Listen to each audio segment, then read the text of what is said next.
Welcome to the Slop Temple. We pray this video helps. You start by powering a single AirPod manually. This works because each bud holds its own charge. Put one AirPod in your ear. This wakes it automatically. Once done, open Bluetooth on your device and keep the settings page visible. Make sure Bluetooth is enabled and you are close to the device. Distance matters for pairing.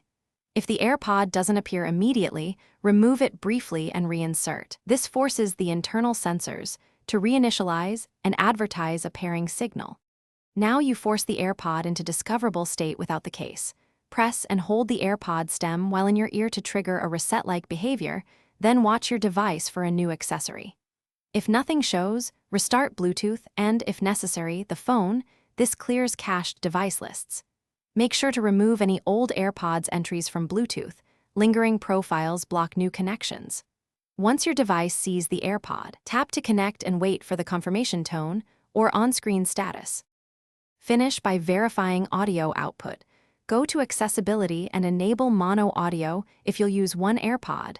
This sends both channels into the single bud. Make sure the case gets charged as soon as possible.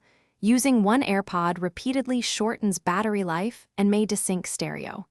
If you hit persistent pairing errors, try connecting the AirPod to a different phone or tablet to determine whether the issue is with the AirPod or your original device. This step narrows troubleshooting quickly and tells you the next move. Thanks for watching. Consider subscribing if we helped you.